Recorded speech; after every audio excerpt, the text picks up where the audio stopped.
Convido você a abrir sua Bíblia comigo em Êxodo capítulo 17. Enquanto Êxodo capítulo 17, a partir do versículo 9. Enquanto você está abrindo a sua Bíblia em Êxodo 17, nós queremos dizer aos que não estavam aqui domingo passado que nós começamos a meditar sobre as orações de Moisés. Nós separamos 7 orações de Moisés, porque nós aprendemos muito com os homens de Deus do passado, com seus erros e com seus acertos. E nós meditamos em 3 dessas orações no domingo passado. A primeira, quando Moisés orou, mas a resposta era demorada. Ele pensou que as coisas iam se resolver da primeira vez que ele falasse com o faraó. Ele não considerou o fator tempo, e nós precisamos aprender a considerar o fator tempo, principalmente quando está em jogo a vontade de outra pessoa. Nós já falamos sobre isso. Também falamos sobre o tempo de parar de orar e passar a agir. Quando Deus disse a Moisés, naquele incidente do Mar Vermelho: por que clamas a mim? Diga ao povo que marche, e você estenda esta vara e abre o mar. Então, irmãos, tem tempo de orar e tem tempo de agir. E a terceira oração de Moisés, quando ele não tinha a direção de Deus, o povo fazia 3 dias que estava no deserto, eles acharam água, mas a água era amarga. Então Moisés clamou ao Senhor, e Deus deu a ele, indicou a ele uma árvore que foi lançada sobre aquela fonte, e as águas de Mara, que significa amarga, se tornaram doces. E ali o Senhor se revelou como Jeová Rafá, o Deus que nos cura, o Deus que nos sara. Foram essas 3 orações que nós meditamos no domingo passado. Se eu não me engano, nós fomos até aí. E hoje nós vamos então meditar em Êxodo 17, versículo 8 em diante, unindo forças em oração. Nós temos aqui um episódio de uma guerra contra os amalequitas. Diz assim a palavra a partir do versículo 8. Então veio Amaleque e pelejou contra Israel em Refidim. Pelo que disse Moisés a Josué: escolhe-nos homens e saí, peleja contra Amaleque. Amanhã eu estarei sobre o cume do outeiro, tendo na mão a vara de Deus. Moisés tinha a vara de Deus, o cajado que Deus havia dado a ele. E nós já aprendemos que nós temos algo muito superior a esta vara, que é o nome de Jesus. Tendo na mão a vara de Deus. Versículo 10. Fez, pois, Josué como Moisés lhe dissera, e pelejou contra Amaleque. E Moisés, Arão e Hur subiram ao cume do outeiro. E acontecia que quando Moisés levantava a mão, isto é, levantava a mão com a vara, prevalecia Israel, mas quando ele abaixava a mão, prevalecia Amaleque. As mãos de Moisés, porém, ficaram cansadas. Por isso tomaram uma pedra e a puseram debaixo dele, e ele sentou-se nela. Arão e Hur sustentavam-lhe as mãos, um de um lado e o outro do outro. Assim ficaram as suas mãos firmes até o pôr do sol. Assim Josué prostrou a Amaleque e ao seu povo ao fio da espada. Então disse o Senhor a Moisés: escreve isto para memorial num livro, e relata-o aos ouvidos de Josué, que eu hei de riscar totalmente a memória de Amaleque de debaixo do céu. Pelo que Moisés edificou um altar, ao qual chamou Jeová Nissi, que significa: o Senhor é a minha bandeira. Aleluia. E disse: porquanto jurou o Senhor que ele fará guerra contra Amaleque de geração em geração. Irmãos, esta oração aqui de Moisés e essa atitude de Moisés, ela nos ensina que nós devemos unir as forças em oração. é a força que existe na oração coletiva, a oração da igreja, a oração do povo do Senhor quando se reúnem para orar. Nós temos aqui uma figura, Amaleque aqui representa as forças do mal. Deus disse que ia riscar a memória de Amaleque debaixo do céu, mas que haveria guerra de geração em geração contra Amaleque. Amaleque aqui é um símbolo do reino das trevas. E enquanto o povo estava lá batalhando, alguém tinha que estar sustentando-se na presença de Deus em oração.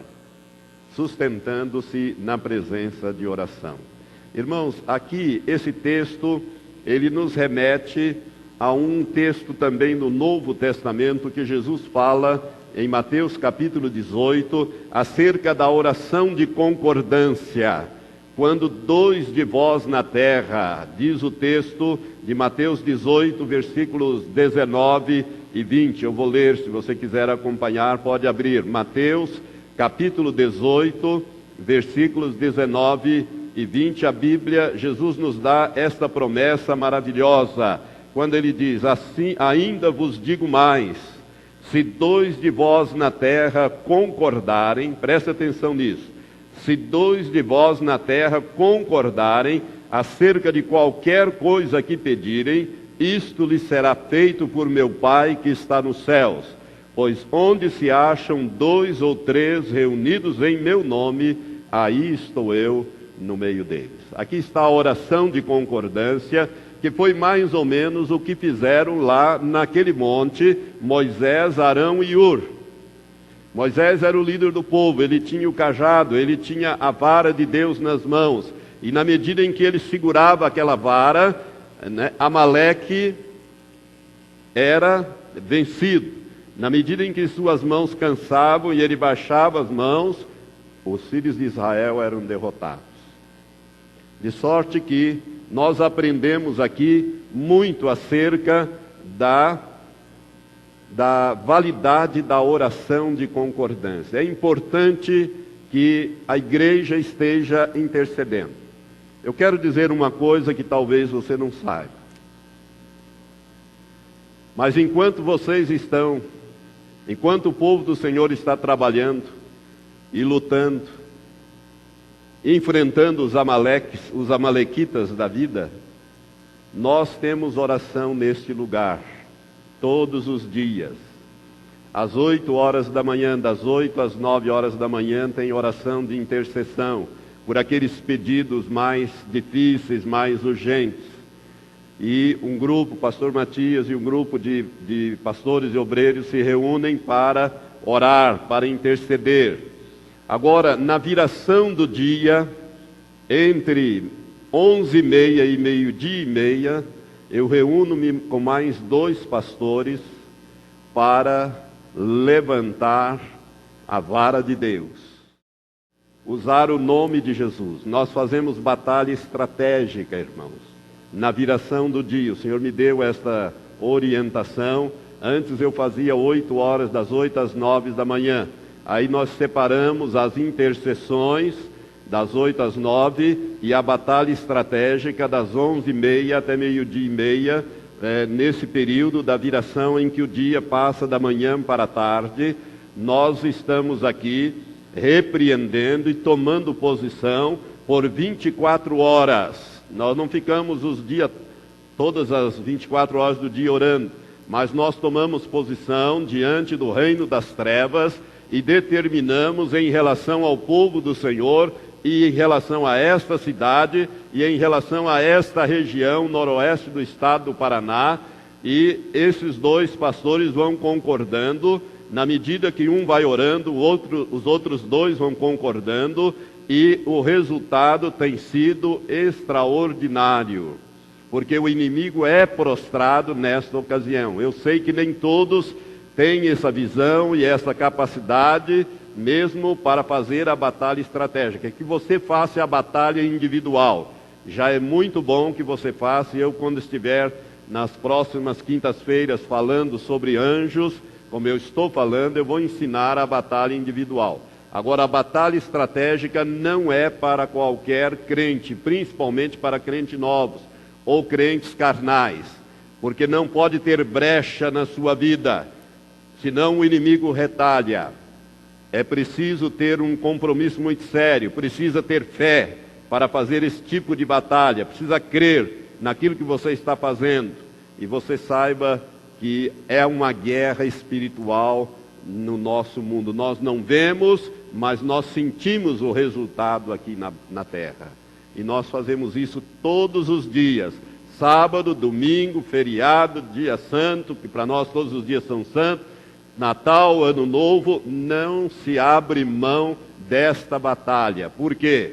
Porque Deus disse que ia fazer guerra de geração em geração contra Amaleque. E que no final riscaria de debaixo do céu o nome de Amaleque. São, irmãos, os demônios, são símbolos de demônios. Este povo amalequita, ele só criou confusão na vida do povo de Israel. Saul perdeu o trono porque desobedeceu a Deus em relação aos amalequitas. E no final foi morto por um amalequita, um filho de uma mulher amalequita, de um homem amalequita, casado com uma judia. Então, nós não confraternizamos com o inimigo e, ao mesmo tempo, nós aprendemos aqui essas coisas importantes. Que a oração, quando nós nos reunimos para orar, ela é muito importante.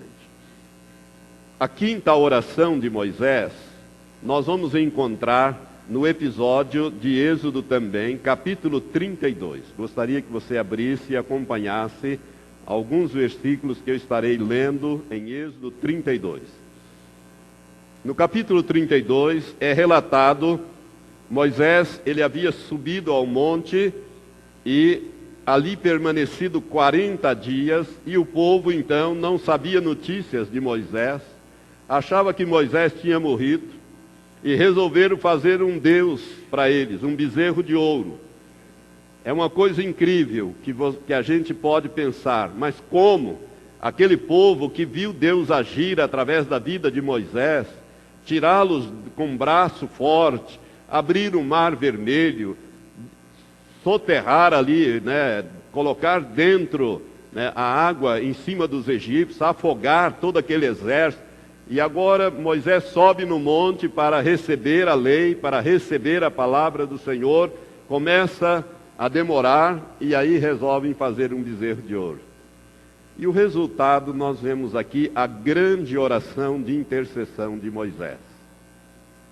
Êxodo capítulo 32, a partir do versículo 7 até o versículo 14, nós lemos assim: Então disse o Senhor a Moisés: Vai, desce, porque o teu povo, que fizeste subir da terra do Egito, se corrompeu. É interessante essa expressão de Deus. Até aqui, irmãos, Deus sempre se referia aos filhos de Israel, dizendo: o meu povo que tirei do Egito. Agora aqui Deus estava tão irado com essa corrupção do povo, com esse bezerro de ouro, que Deus disse a Moisés: o teu povo que tiraste do Egito já se corrompeu. Depressa se desviou do caminho que lhes ordenei. Eles fizeram para si um bezerro de fundição e adoram-no. E lhe ofereceram um sacrifício e disseram: Eis aqui, ó Israel, o teu Deus que te tirou da terra do Egito. Disse mais o Senhor a Moisés: Tenho observado este povo, e eis que é povo de dura cerviz. Agora, pois, deixa-me para que a minha ira se acenda contra eles e eu os consuma.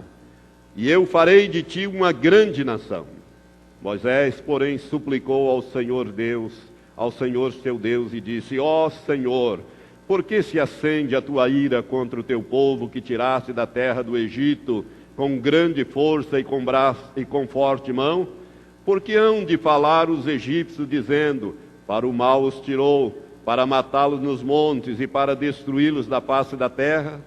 Torna-te da tua ardente ira e arrepende-te deste mal contra o teu povo. Lembra-te de Abraão, de Isaque e de Israel, teus servos, os quais por ti mesmo jurastes, e lhes disseste: multiplicarei os vossos descendentes como as estrelas do céu, e lhes darei toda esta terra que tenho falado, e eles a possuirão por herança para sempre. Então o Senhor se arrependeu do mal que dissera que havia de fazer ao seu povo. Agora vai no final, versículo 30. Versículo 30 desse capítulo 32. No dia seguinte, disse Moisés ao povo: vós tendes cometido grande pecado. Agora, porém, subirei ao Senhor. Porventura farei expiação por vosso pecado. Assim tornou Moisés ao Senhor e disse: este povo cometeu grande pecado, fazendo para si um Deus de ouro. Agora, pois, perdoa o seu pecado, ou senão, risca-me do teu livro que tens escrito. Então disse o Senhor a Moisés: aquele que tiver pecado contra mim, a este riscarei do meu livro. Vai, pois, agora, conduze este povo para o lugar que te hei dito. Eis que o meu anjo irá diante de ti, porém, no dia da minha visitação, sobre eles visitarei o seu pecado. Feriu, pois, o Senhor ao povo por ter feito o bezerro que Arão lhe formara. Irmãos, neste episódio nós podemos aprender algumas coisas importantes.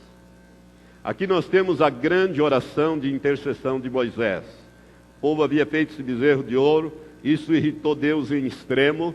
Deus disse: sai do meio deles, Moisés, com a sua família, que eu vou destruir esse povo inteirinho. Esta oração de Moisés poupou a vida de 2,5 milhões de pessoas, mais ou menos era aquela população. É para que você note, irmão, como é importante a intercessão diante de Deus. E Moisés foi muito esperto na sua intercessão.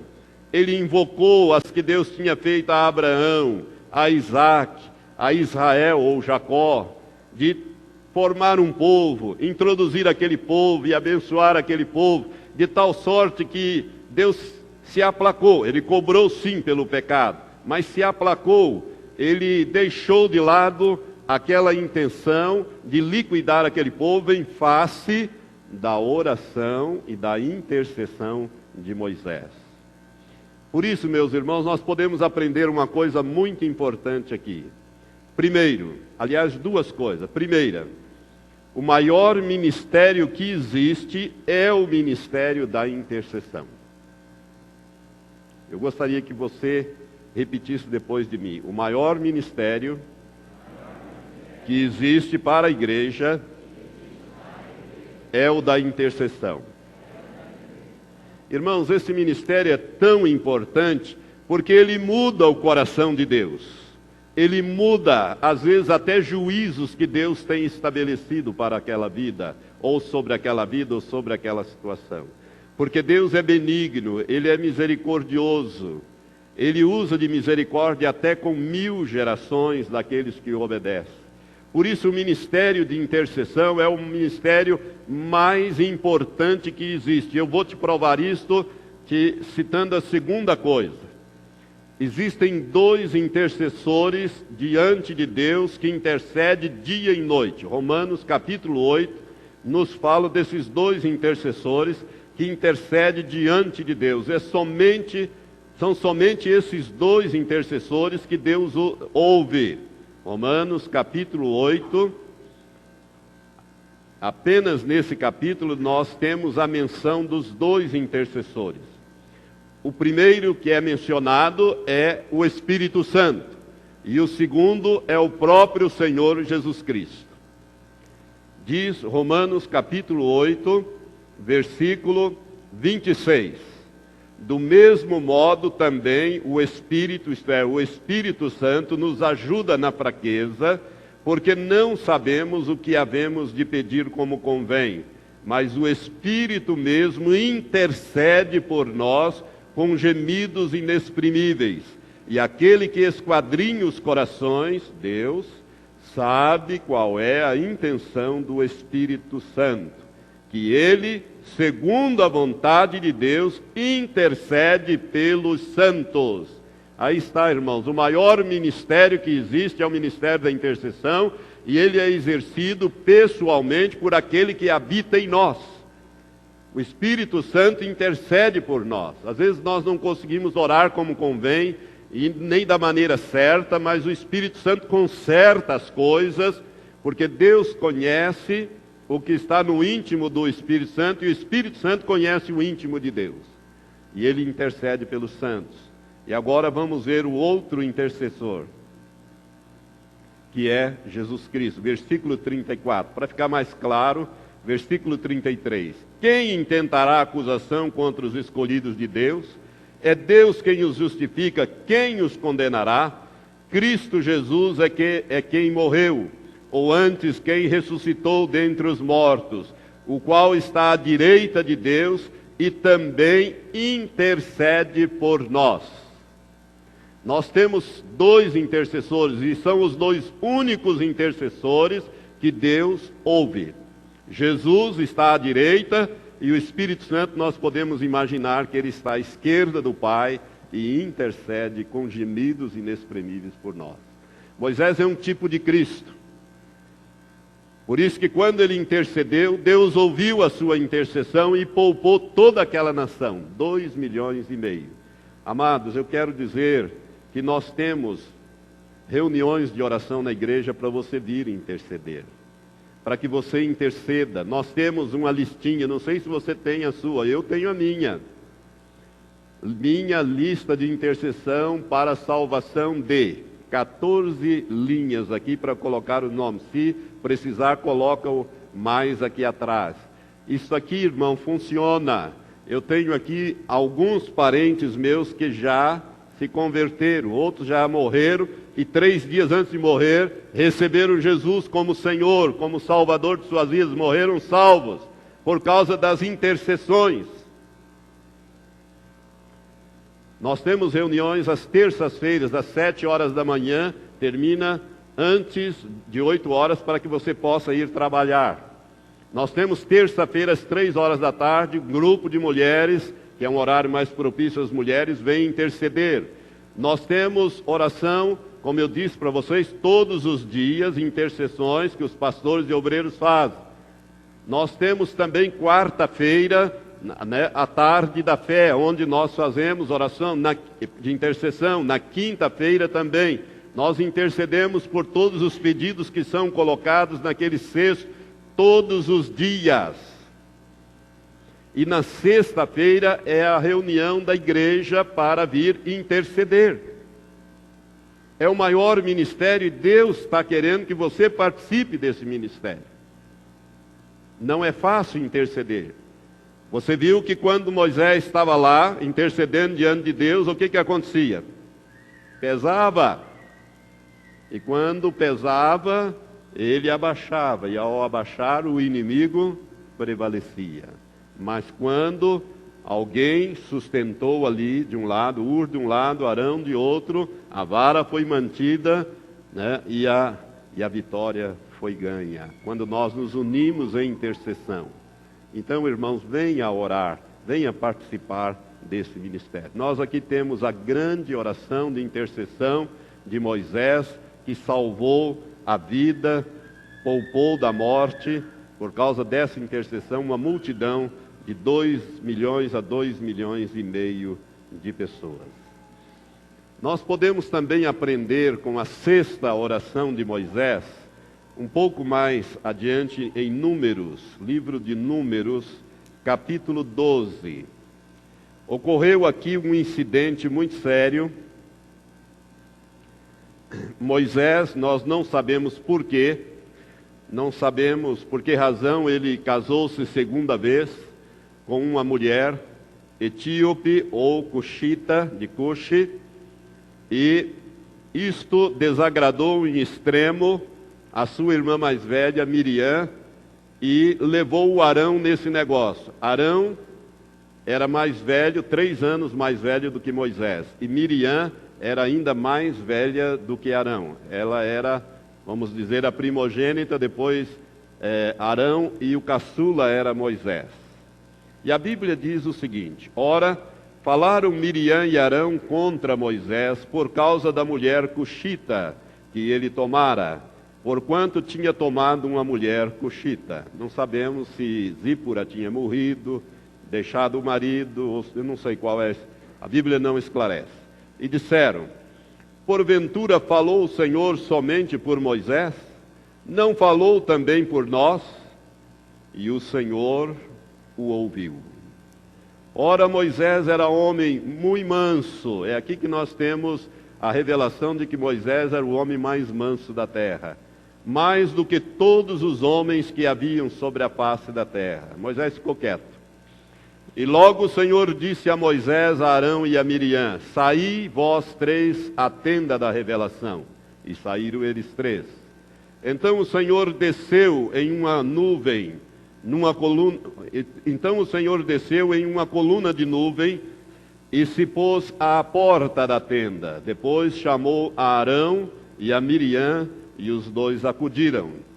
Então disse: ouvi agora as minhas palavras. Se entre vós houver profeta, eu, o Senhor, a eles me farei conhecer em visão, em sonhos falarei com ele. Mas não é assim com o meu servo Moisés, que é fiel em toda a minha casa. Boca a boca falo com ele, claramente, e não em enigmas, pois ele contempla a forma do Senhor. Por que, pois, não temestes falar contra o meu servo, contra Moisés?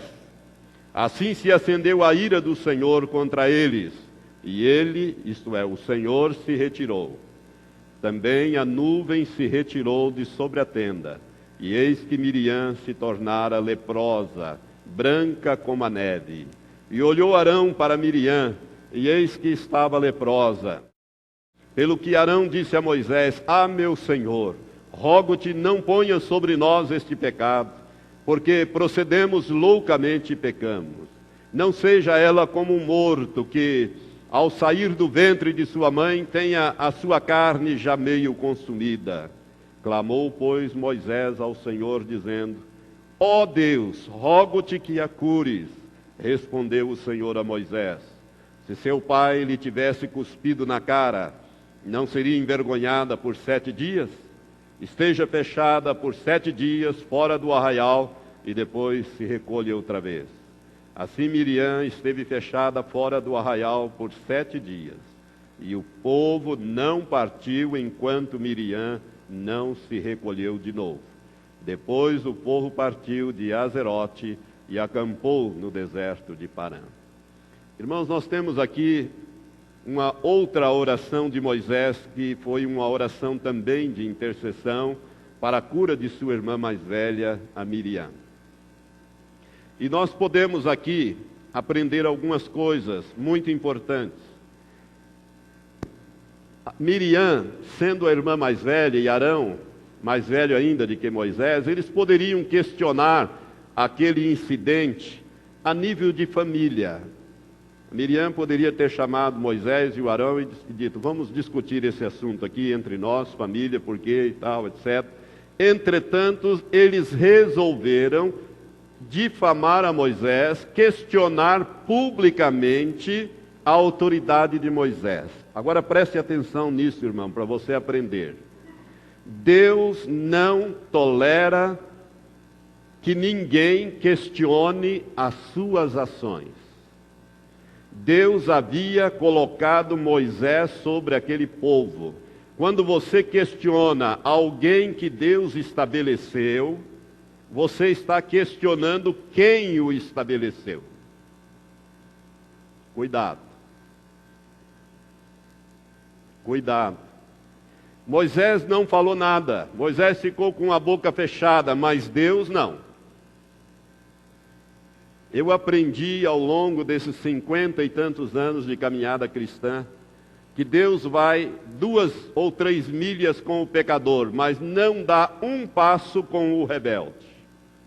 Com o rebelde Deus não anda. Por isso, muito cuidado com a rebelião. Por quê? Porque a rebelião é mais do que um pecado. A rebelião é um princípio. é o princípio satânico, é a base que Satanás tem. Uma pessoa rebelde de coração, ela pode operar milagres, maravilhas, orar em línguas, ser usada, mas Satanás a tem na palma da sua mão, e a hora que ele quiser ele esmaga, porque nele opera o princípio satânico da rebeldia. E Deus não caminha com o rebelde, e trata com a rebelião e a rebeldia diretamente e profundamente, ele corta na raiz. Irmãos, esse incidente aqui nos mostra uma coisa muito importante. Deus chamou os três compareceram, e dos três, Deus disse: vem vocês dois aqui. E Deus questiona, e eles não tiveram como responder. Não tiveram nada para dizer. É como se Deus estivesse dizendo para ele: como é que vocês estão questionando o que eu faço? Eu coloquei Moisés. Vocês não são como Moisés. Vocês não têm a posição de Moisés. Vocês são meros profetas. Você, Arão, é um sumo sacerdote que fez aquele bezerro de ouro. E eu não te matei, Arão, por causa da intercessão do teu irmão Moisés. Senão eu tinha te matado. Se você ler para trás, você vai ver isso. Como é que agora você se põe? Irmãos, Deus não feriu de lepra Arão, porque se ele tivesse ferido de lepra o sumo sacerdote Arão, o sacerdote araônico tinha acabado ali. Porque nenhum leproso poderia chegar, e ser sacerdote. Tinha acabado ali. Mas Nadab e Abiú, que eram filhos rebeldes, ofereceram fogo estranho, e Deus fulminou os dois e proibiu Arão de plantear os seus dois filhos, Nadab e Abiú. Deus tratou duramente com Arão, e com Miriam, ele feriu ela de lepra. A lepra é um símbolo do pecado. Agora preste atenção. Aqui tem uma expressão muito interessante. Versículo 9. Assim se acendeu a ira do Senhor contra eles, e ele se retirou. Irmãos, nós temos que tomar cuidado com Deus. Temos que andar apercebidos. Nós não podemos provocar a ira de Deus, porque quando nós provocamos a ira de Deus, ele se retira.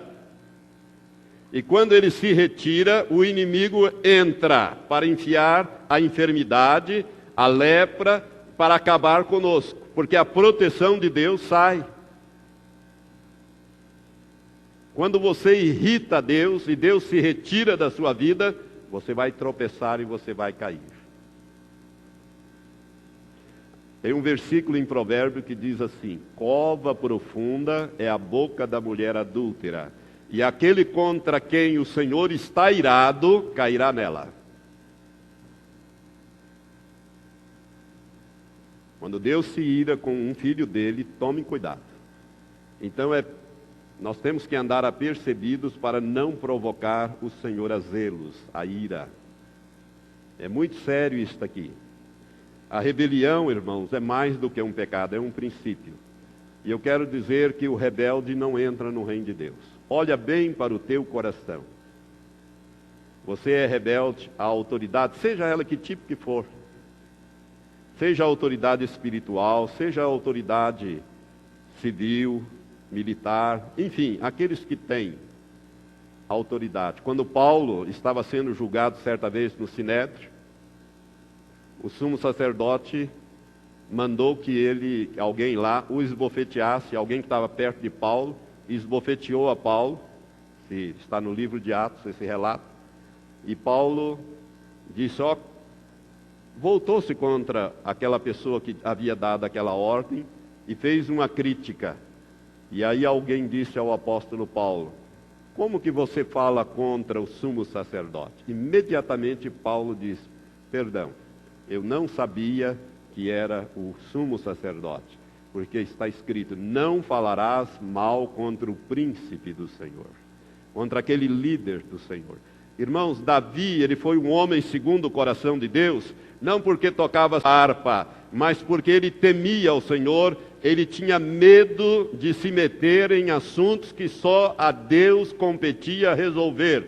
havia 2 reis, um no trono que já estava endemoniado, que era Saul, e outro fora do trono que estava cheio do Espírito Santo, que era Davi. E por 2 vezes Deus testou o coração de Davi, entregando Saul, que estava perseguindo-o, e os seus auxiliares, os seus soldados disseram: olha, o Senhor está te entregando ele nas suas mãos, acaba com ele. Davi disse: eu não estenderei a minha mão contra o ungido do Senhor. Deus ungiu este homem, rei de Israel, Deus que trate com ele. Eu não vou me meter nesse assunto que compete a Deus. Aprenda esta lição. Foi ali que o coração de Davi foi testado, por 2 ocasiões. Miriam e Arão fizeram isto, e nós vimos o resultado, que Moisés intercedeu e Deus ouviu a intercessão. Entretanto, deixou Miriam isolada fora da congregação por 7 dias, e aquela caminhada foi atrasada em 7 dias. E por último, irmãos, eu quero falar da 7ª oração de Moisés. Uma oração que Moisés fez fora da vontade de Deus. O grande homem de Deus, Moisés, também orou fora da vontade de Deus. Está em Deuteronômio, 5º livro da Bíblia. Bem no começo, Deuteronômio, capítulo 3.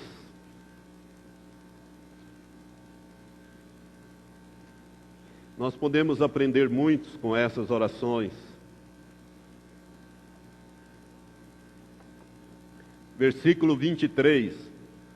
Em Deuteronômio, Moisés está recordando ao povo tudo aquilo que havia acontecido. E ele está dizendo aqui, versículo 23 do capítulo 3. Também roguei ao Senhor naquele tempo, dizendo: ó Senhor Jeová, tu já começastes a mostrar ao teu servo a tua grandeza e a tua mão, e a tua forte mão. Pois que Deus há no céu ou na terra que possa fazer segundo as tuas obras e segundo os teus grandes feitos?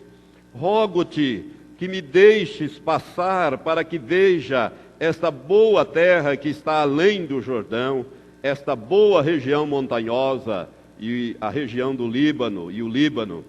Mas o Senhor indignou-se muito contra mim por causa de vós, e não me ouviu, antes me disse: basta, não me fales mais nisso. Outra versão diz: não me fales mais deste negócio. Sobe ao cume do Pisga, isto é, do monte Pisga, e levanta os olhos para o ocidente, e para o norte, e para o sul, e para o oriente. E contempla com os teus olhos, porque não passarás este Jordão, isto é, o rio Jordão.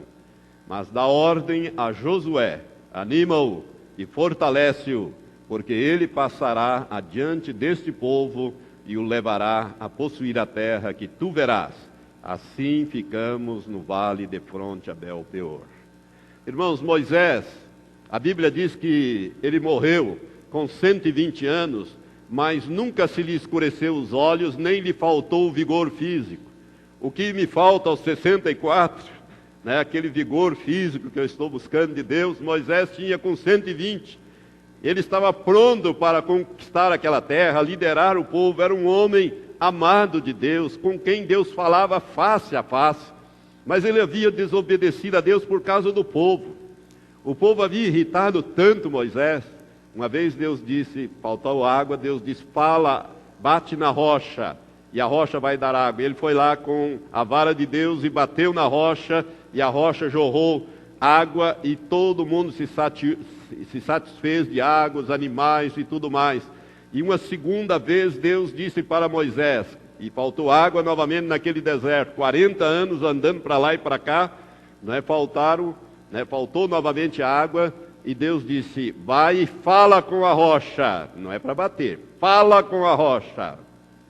E Moisés ficou tão irado, chamou aquele povo, os anciãos, e deu um sermão nele e meteu a vara na rocha. E Deus disse: agora, porque você me desobedeceu, nem você e nem Arão entrarão na terra prometida. Moisés foi um homem ferido pelo rebanho.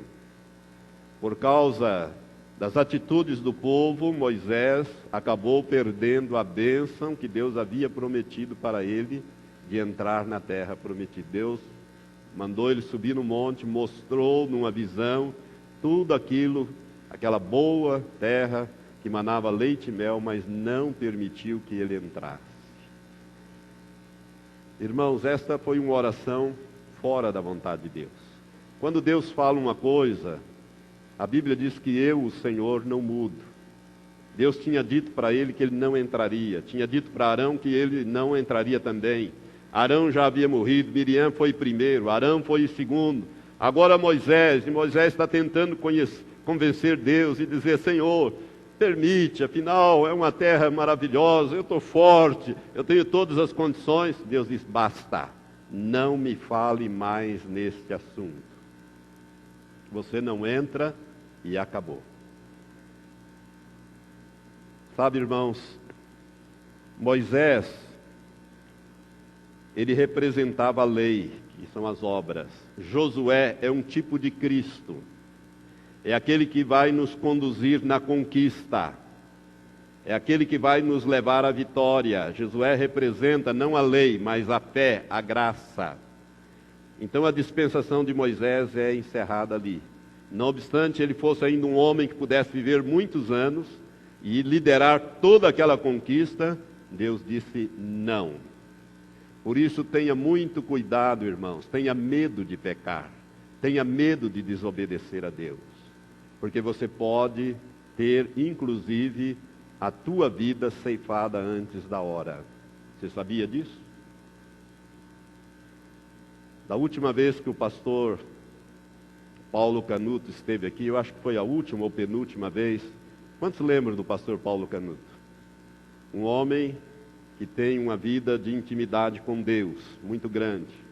Um homem que foi chefe de uma quadrilha de bandidos na Baixada Fluminense, 40 marginais ele comandava. Deus o tirou de lá com mão forte, o Senhor o tornou um servo dele, o Senhor o abençoou, e a vida do pastor Canuto daria para escrever um livro maravilhoso. Mas da última vez que ele esteve aqui, ele contou na vigília de sexta-feira, e não tinha muitos aqui, mas nós gravamos, eu tenho essa gravação. Ele contou da experiência dele.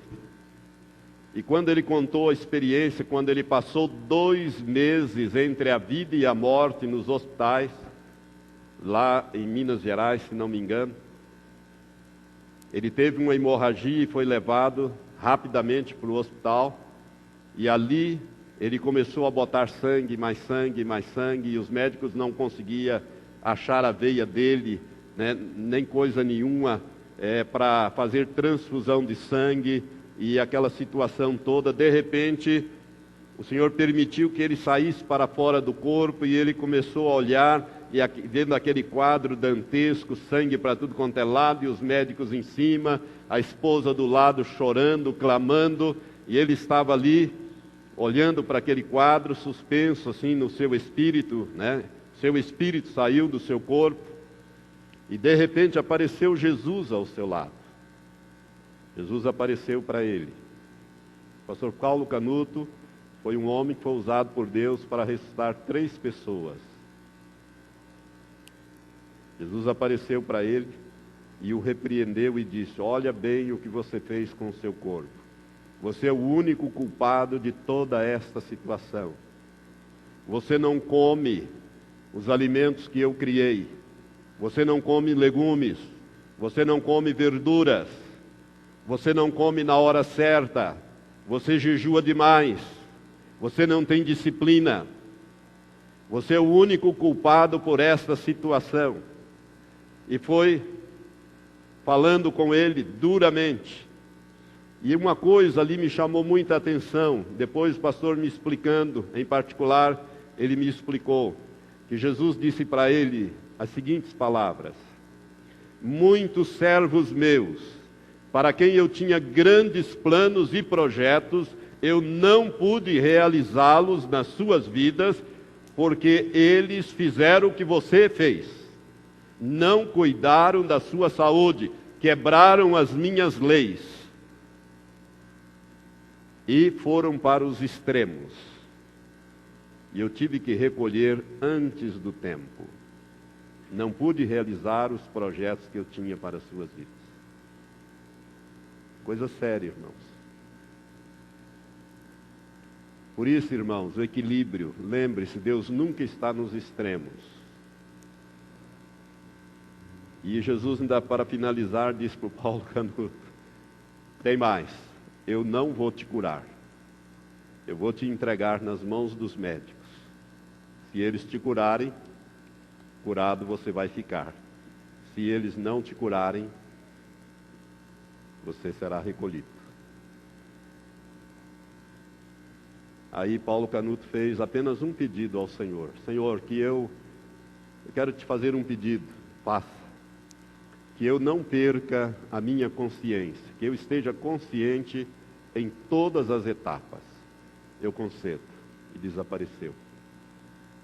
E ele voltou para o corpo e conviveu aquela vida, aquela coisa terrível. Nós oramos aqui muitos dias, muito tempo pelo pastor Canuto, quando soubemos disso, para que Deus usasse de misericórdia.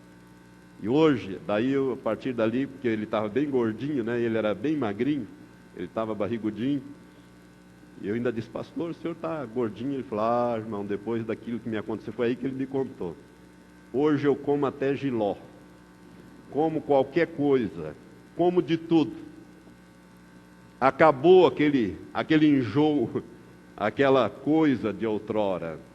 Eu aprendi com o Senhor. Então, irmãos, nós temos que aprender às vezes com as experiências dos homens de Deus. Moisés foi um homem que foi impedido de entrar na terra prometida por causa do povo. Porque Deus tinha dado a ele uma ordem para ele falar com a rocha. Ele não podia bater novamente na rocha. Paulo depois teve a revelação em 1 Coríntios 10, que a rocha era Cristo. Era Cristo, simbolizava Cristo. Por isso Deus não perdoou aquela situação e cumpriu a palavra que ele havia dado. Eu creio que essas orações de Moisés podem nos ensinar muitas coisas. Amém? Que Deus te abençoe então. E com esta palavra eu quero dizer para você e convidar a você a se tornar um intercessor. A característica principal de Moisés era um intercessor. 10 vezes Deus falou em destruir aquele povo. E 10 vezes Moisés intercedeu, e Deus ouviu a intercessão, e graças à intercessão de Moisés, aquele povo acabou entrando na terra prometida. E ele mesmo não entrou, mas o povo acabou entrando na terra prometida. Por isso, meu irmão, seja um intercessor. Interceda pela tua família. Se você não tem essa listinha, quer essa listinha, nós podemos te dar. Existe aqui ainda impresso. Se não, faça você mesmo a sua listinha. Coloque o nome dos seus familiares. Interceda, porque essas orações vão ficar em memória diante de Deus. E você vai intercedendo e fazendo batalhas espiritual para que os demônios saiam da vida desses familiares teus. E você vai ver que Deus vai salvá-lo no tempo certo. Ele vai cumprir a sua promessa. Não desanime, porque Deus haverá de salvá-lo. O pastor Paulo Canuto foi salvo daquela vida de crimes, de coisas, daquelas barbaridades por causa da intercessão da sua mãe. Sua mãe sempre intercedeu. E o dia que ele resolveu abandonar, ele tinha saído de uma situação terrível. A polícia encurralou, ele foi parar dentro de um bueiro. Ele era magrinho, ele entrou dentro de um bueiro. E os policiais passavam e diziam: onde está aquele desgraçado do Paulinho, que hoje eu acabo com ele? Para lá e para cá. E ele diz: Jesus, se o Senhor existe, o Deus da minha mãe, se o Deus da minha mãe existe, me tira dessa situação que eu vou mudar a minha vida. E aquela polícia foi embora, ele saiu de dentro do bueiro, chegou em casa, encontrou a mãe orando, e ele disse: pode parar de rezar, porque eu já cheguei E a partir de hoje eu não vou mais mexer com drogas e com essas coisas todas. A partir de hoje a minha vida muda. E veio, e mudou mesmo. Ele veio para uma Olívia aqui em Maringá e Deus começou a usar este homem. Vamos ficar em pé, para a glória de Deus. Por isso, seja um intercessor. Aprenda com Moisés. Aprenda através das orações de Moisés. Que Deus possa te abençoar com esta palavra. Pai Santo, nós estamos, ao encerrar essas meditações sobre 7 orações que Moisés fez, Pai, nós aprendemos muitas coisas, muitas lições, que há tempo, Senhor, de esperar a resposta, que há tempo de agir ao invés de orar, que há tempo de orar e buscar a solução quando nós não temos uma direção, que também, Senhor, devemos fazer a oração coletiva, apoiar-nos uns aos outros em batalha, em oração, para que nós possamos, Senhor, caminhar em triunfo e prostrar os amaleques, que são os demônios que atacam a nossa vida diariamente. Ó Deus, nós temos aprendido, Pai, que devemos ter temor do Senhor e prestar atenção naquilo que o Senhor fala. Quando o Senhor diz, fala a rocha, temos que falar e não bater. Enfim, temos que fazer como o Senhor ordena, como o Senhor orienta e não como nós achamos que devemos fazer. Temos que ser temerosos, Pai, de provocar o Senhor a ira, porque há consequências para isso. Enfim, Senhor, com estas lições que nós meditamos hoje e domingo passado, eu quero te pedir, Pai, que o Senhor comece a trazer o temor do Senhor, que é o princípio de toda sabedoria de vida, Senhor, para cada um dos meus irmãos, a fim de que nós possamos fazer esta caminhada da vida cristã e não sermos deixados para trás, mas sermos preparados para aquele dia glorioso da volta de Jesus. Abençoe estas vidas. E agora, em nome de Jesus Cristo, eu repreendo a toda e qualquer enfermidade que porventura esteja nos corpos dos meus irmãos. Em nome de Jesus Cristo, nós rejeitamos as enfermidades e dizemos aos espíritos que as trouxeram, vocês não têm direito de colocar o nosso corpo sobre enfermidade, porque Jesus carregou com as nossas doenças e levou as nossas dores. O castigo que nos traz a paz estava sobre ele, e pelas suas feridas nós já somos curados. Por isso, em nome de Jesus, repreendemos os espíritos de enfermidade e as enfermidades e ordenamos, saiam agora dos corpos e não voltem mais, em nome de Jesus Cristo. Sejam curados agora aqueles que oraram comigo com fé, que a unção de cura do Senhor, que esteve presente nesta manhã, durante a Santa Ceia, e ontem também à noite, esteja agora também presente neste lugar, para queimar e desfazer todo o mal, a fim de que o povo do Senhor tenha saúde, que nós possamos experimentar o Jeová Rafá, o Deus que nos sara durante todo este restante de mês e restante de ano, em nome de Jesus. Amém, Senhor.